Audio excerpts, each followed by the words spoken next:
Por haberme invitado. Así que inmediatamente tengo 20 minutos solamente para predicar esta disertación. Nos vamos a poner de pie y en señal de reverencia vamos a orar para pedirle al Señor que nos dé poder para entender su palabra. Oremos. Señor, gracias por la bendición de la vida. Al presentar tu palabra quiero hacerlo con amor, quiero hacerlo con respeto, quiero hacerlo con integridad, con el único interés, Señor, de que podamos allí ubicarnos dentro del propósito divino para que se cumpla tu palabra en nosotros, Señor. Que tu iglesia pueda avanzar en la predicación del Evangelio y seamos edificados y preparados, Señor, para vivir en tu presencia por toda la eternidad, en el nombre glorioso de Jesús. Amén. Pues bien, si abren sus libros, sus Biblias, en el libro de Jonás,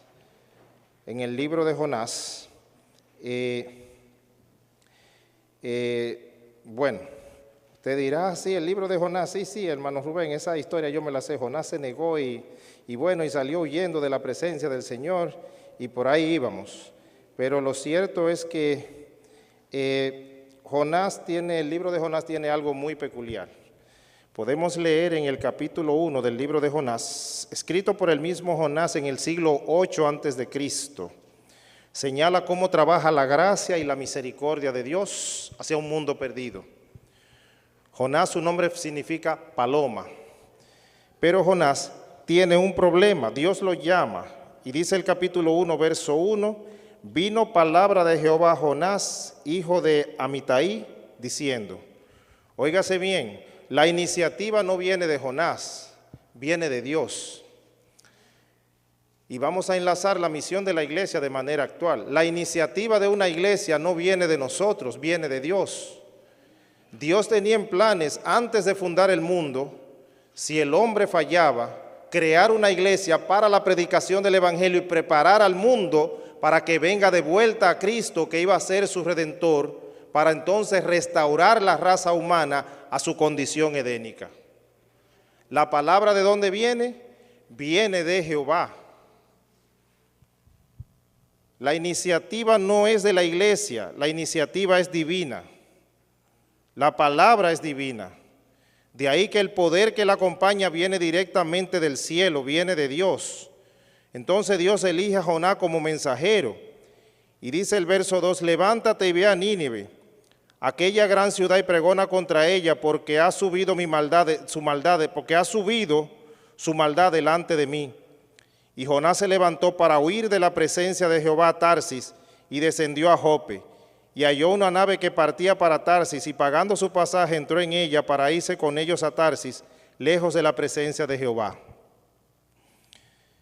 Tarsis no existe. Tarsis es la etimología de la palabra deformada de Tartazo. Tartazo es una región minera donde había nosotros le decimos zona franca, donde había muchas industrias que procesaban el material, o sea, el metal que se extraía de las minas que habían en aquella región. Estaba ubicada en España. Los fenicios, con sus naves muy diestros en el mar, traían todo el material de allá de Tartazo, a través de todo el estrecho, todo el mar, y venían a dar al puerto, al pequeño puerto que había en Jope. A ese pequeño puerto mandaba Salomón a buscar todo el material refinado, listo para ser derretido y darle forma, el bronce, el hierro, la plata, incluyendo el oro de Ofir también que venía ahí, con el cual se prepararon las planchas de metal que recubrieron las paredes del templo que Salomón cubrió, las paredes interiores. Jope es mencionada también porque recuerde que en la visión de Pedro, en Hechos capítulos 9:32 en adelante, hasta llegar al capítulo 10, recuerde que Pedro ese día sale a visitar a los hermanos alrededor de Judea, ¿verdad que sí? Y se detiene allá en Lida, el Espíritu Santo le dice, mira, sáname a Eneas. Pedro sana a Eneas, y tanto en Lida como en Sarón se conoce la noticia. De ahí allá entonces recibe Pedro, desde Jope vienen 2 emisarios que le dicen a Pedro, mira, Tabita, o sea, Dorcas acaba de morir, así que por favor ve allá, quizás con la esperanza de que él resucitara a Dorcas o por lo menos para que le llevara consuelo. Lo cierto es, hermanos, que solamente recibirán poder de mano de Dios los que viven ocupados en hacer la obra de Dios. Pedro salió a visitar y recibió allí el poder, ¿para qué? Para levantar a Eneas en Lida, que tenía ya 8 años paralítico, y de ahí entonces de Lida tiene que moverse hasta Jope, que está a 18 kilómetros, o sea, 11 millas, o sea, 4 horas de camino. Y ahí va Pedro con los 2 emisarios, resucita a Dorcas, y de ahí se mueve hasta la casa de Simón, el curtidor de cueros, que vivía ¿dónde? Junto al mar, cerca de ese pequeño puerto en Jope. Allí Pedro entonces recibe la visión. Llegan los 2 emisarios de Cornelio que orando a las 3 de la tarde, el ángel le dice, mira, va a venir alguien que te va a predicar aquí, recíbelo. Y entonces ahí va Pedro, entonces Pedro recibe allí la visión y se va con los emisarios de Cornelio a predicarle a toda una familia, y allí el Espíritu Santo es derramado y toda esa familia allí se convierte. Hermano, esto es decisión de nosotros, hermanos. Ahora, ¿qué pasó con Jonás? Bueno, Jonás empieza a descender. Y usted dirá, pero era un profeta, los profetas no descienden. Claro que sí. Jonás, ¿qué hace? Se embarca, en lugar de ir a Nínive, se va en sentido contrario. Geográficamente desciende de Israel hasta las costas. Paga un pasaje para embarcarse en una de esas naves que estaban en Jope, que iban de vuelta a Tartazo, o sea, hacia España. Y desciende ¿a dónde? Hasta el fondo de la nave. Dios levanta una tempestad en el medio del mar y hace sacudir la nave. Los marineros toman la decisión de echar suerte. Jonás declara, el culpable soy yo de que esto esté sucediendo. Lo lanzan al mar y Jonás desciende ¿a dónde? Al vientre de un gran pez que Dios había preparado. Y ahora ese pez con Jonás dentro desciende al fondo del mar. Y ahí Jonás entonces se da cuenta que había descendido espiritualmente. La desobediencia de Jonás lo llevó a un proceso de descenso, que lo único que le quedó fue levantar esta oración dentro del vientre del pez. Miren esta oración. Entonces oró Jonás a Jehová su Dios desde el vientre del pez y dijo, invoqué en mi angustia a Jehová y él me oyó. Oiga qué grandioso es este Dios. Él oye. Él oye. Y dice, desde el seno del Seol clamé y mi voz oíste. Me echaste a lo profundo en medio de los mares y me rodeó la corriente. Todas tus ondas y todas tus olas pasaron sobre mí. Entonces dije, desechado soy de delante de tus ojos, mas aún veré tu santo templo. Las aguas me rodearon hasta el alma, rodeóme el abismo. El alga se enredó en mi cabeza, descendí a los cimientos de los montes. La tierra echó sus cerrojos sobre mí para siempre, mas tú sacaste mi vida de la sepultura, oh Jehová Dios mío. Cuando mi alma desfallecía en mí, me acordé de Jehová, y mi oración llegó a ti en tu santo templo. Los que siguen vanidades ilusorias, su misericordia abandonan. Mas yo con voz de alabanza te ofreceré sacrificios, pagaré lo que prometí. La salvación es de Jehová. Y mandó Jehová al pez y vomitó a Jonás en tierra seca. Hermanos, tenemos que tener cuidado. Cuando Dios da una orden es apremiante. No podemos ser obstinados como Jonás. Mire lo que sucede. Nínive era una ciudad, mire, que lo único que merecía eran los juicios de Dios, los justos juicios de Dios. Allí se practicaba de todo. Dios ya no soportaba mirar para allá, pero en la misericordia de Dios, su gracia y su amor por los seres humanos, lo llevó a llamar a Jonás para que le diera un pregón de ¿qué? De juicio a Nínive. Obviamente el Espíritu Santo ya estaba trabajando en los moradores de Nínive, los cuales se convirtieron, aunque la generación que surgió ya para el año 612, para el siglo 612, Dios tuvo que destruir la ciudad a tal punto que hoy en día los arqueólogos no logran establecer su ubicación. Nínive estaba ubicada, era una ciudad asiria ubicada en lo que es la actual Mosul, en Irak. Ahora, habían allí 120,000 personas que necesitaban de un mensaje, necesitaban conocer a Dios, necesitaban arrepentimiento, hermanos. Y es que a veces en la iglesia cometemos el error de tener muchos planes para la iglesia, pero para Dios no cuentan los planes que yo tengo para la iglesia, lo que cuenta es que se cumpla el propósito divino que Dios tiene para con la raza humana.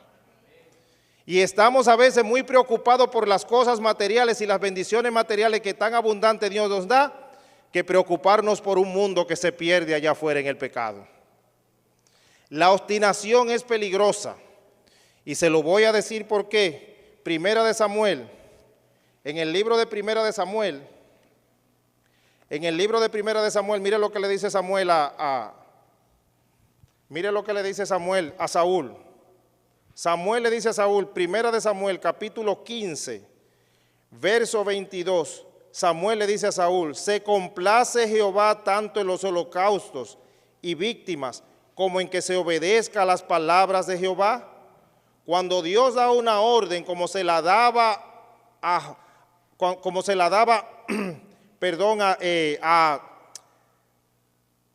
cuando Samuel le hablaba a Saúl, era de parte de Dios que venía la orden.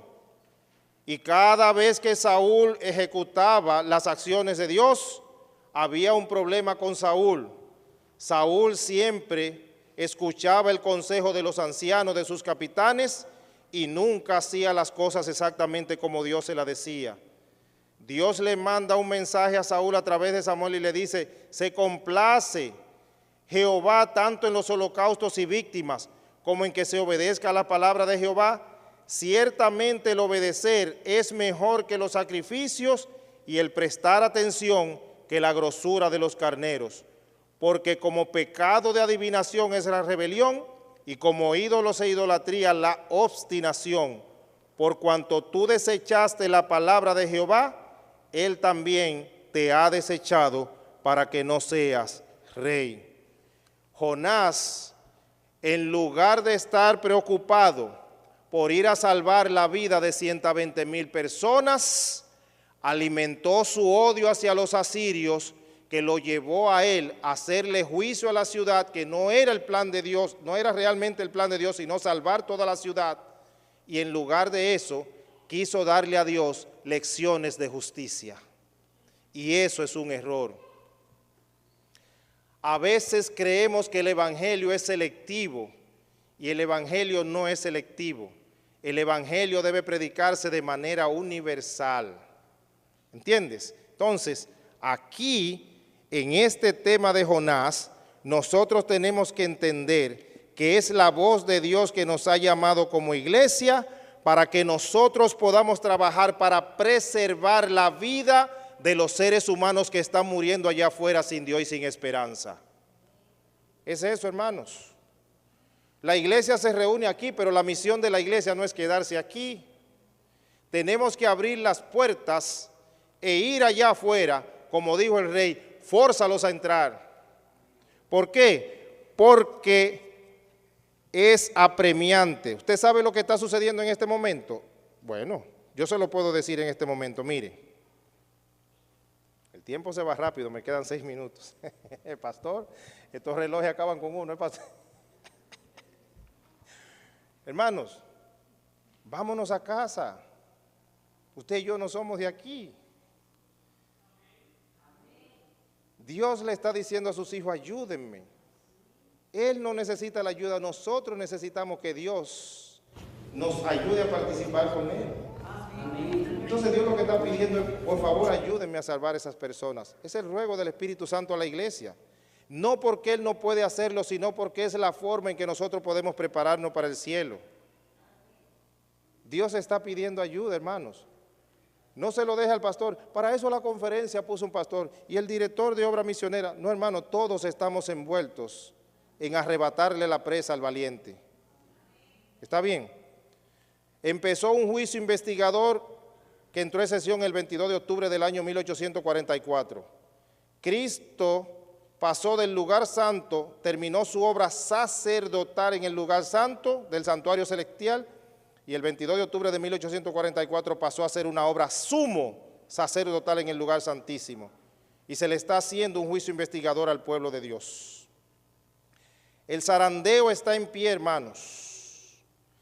Se está dando el fuerte pregón que se irá intensificando con el tiempo, y cuando se intensifique el fuerte pregón, las personas atenderán al llamado de Dios, muchas iglesias se vaciarán, entonces el pueblo de Dios se convertirá en una amenaza porque está afectando los intereses de un poder religioso que siempre ha estado ligado a la política. Caerá la lluvia tardía que preparará el corazón de los hijos de Dios. El descenso de la lluvia tardía caerá junto con la intensificación del fuerte pregón. Entonces ese fuerte pregón terminará con la promulgación de una ley dominical. La ley dominical marcará el fin del tiempo de gracia, y el fin del tiempo de gracia entonces termina allí ya todo lo que es el juicio investigador. Tu nombre, mi nombre, Dios está sellando en este momento. Dios hace dos cosas, señala y sella. En Ezequiel capítulo 9 dice, ponle una señal a los que gimen, a los que sufren, a los que lloran. Y el mismo ángel que está allí, que en Ezequiel 9, con el tintero de escribano, poniéndole una señal a los hijos de Dios, es el ángel de Apocalipsis 14:7, perdón. Entonces, Dios está sellando. ¿Cómo nos colocamos donde Dios está sellando? Bueno, obviamente obedeciendo a la palabra de Dios, trabajando, involucrándonos en las cosas de Dios. No dejándole al otro, no, el título no tiene que ver, usted y yo estamos involucrados en la predicación del Evangelio. Es necesario que Dios señale su propiedad y selle para vida eterna, porque los que no reciban la señal y el sello de Dios, solamente le quedará una opción: recibir la marca de la bestia, o sea, la marca de Satanás. Dos opciones, no hay término medio. No hay término medio. O pertenecemos a este lado o nos quedamos de este lado. Habrán dos bandos: los que tienen la señal y reciben el sello, y los que reciben la marca de la bestia. Obviamente los que reciben la marca de la bestia será el montón. El pequeño pueblo de Dios que ya fue sellado, y los que estén vivos podrán resistir la tribulación, están preparados ya para la vida eterna, sellados. O sea, el título de adventista no tendrá que ver, eso no salva. La antigüedad en el servicio no es un pasaporte al reino de los cielos. El dinero no va a ayudar, la influencia no va a ayudar. La vida santificada, que viene como consecuencia de tener una relación perfecta con Dios, obedecer sus mandamientos, tener fe para predicar el Evangelio y traer las personas aquí para que se salven, es lo que lo va a colocar a nosotros donde Dios está sellando. Mantenernos ocupados en los negocios de Dios. Jonás estaba más preocupado porque Dios le hiciera juicio a Nínive que en salvar a las personas que Dios amaba a pesar de las cosas que se hacían allí. No corramos con el error, no cometamos el error de creer que Dios está seleccionando gente. No. Cristo murió para salvar al mundo entero, y usted y yo fuimos llamados a ayudar a Dios a que el mundo entero se salve.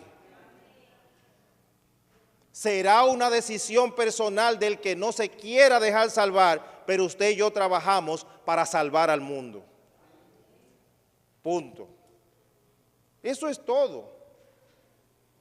Si usted quiere ir a la escuela de teología, vaya, mejor. Pero Pedro no fue a ninguna y en un día se convirtieron 3,000 después que dio un discurso de 15 minutos. Si va a estudiar, mejor. Pero la palabra de Dios es vida, santifica la vida del ser, y la verdad es lo que convierte el alma. Y una vida santificada, cuando usted le habla a la persona no puede resistir el efecto transformador de la verdad. No puede. aunque los argumentos de Satanás salgan en ese momento, la evidencia no la puede esconder. Y la persona cede, háblele, dígale, insista, fórzalo a entrar. Y al final, Dios no te va a decir lo que le dijo Ezequiel: habla, hijo de hombre, habla. El impío se va a perder, pero entonces su sangre la voy a demandar de ti. Y yo no quiero que Cristo me diga, no, yo no quiero eso, hermanos. Dios va a demandar la sangre ¿de quiénes? De los que se perdieron, en esos cristianos negligentes que siempre pusieron una excusa para no salvar personas, pero más sin embargo se gozaban las bendiciones que Dios le daba. No son los cristianos los que se van a salvar, son los que siempre obedecieron a Dios y vivieron en su presencia. ¿Está bien? Lo único que tengo para decirte, amada iglesia, es que Cristo está presto ya a soltar el incensario de oro. Todo se está consumando. El mundo está al borde de un colapso sin remedios. El dinero va a desaparecer, las finanzas van a desaparecer, Wall Street va a quedar de rodillas. Y lo único que nos ayudará a nosotros a permanecer del lado de Dios cuando el mundo sea golpeado por un colapso financiero y serle fiel a Dios, será esa relación de amor y esa confianza que hemos cultivado con Él. El pueblo de Dios tendrá que entrar al horno de fuego y de allí saldremos refinados como joyas preciosas para el reino de Dios. Que Dios te bendiga.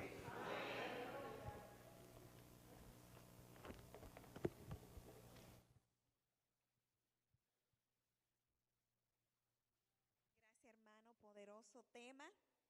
Hermano, es tiempo de que nos preparemos y dejemos de ser negligentes y cumplir con el mandato que Dios nos ha encomendado a cada uno de nosotros. En este momento vamos a tener una sección de oración, pero por cosas específicas. Vamos a orar primeramente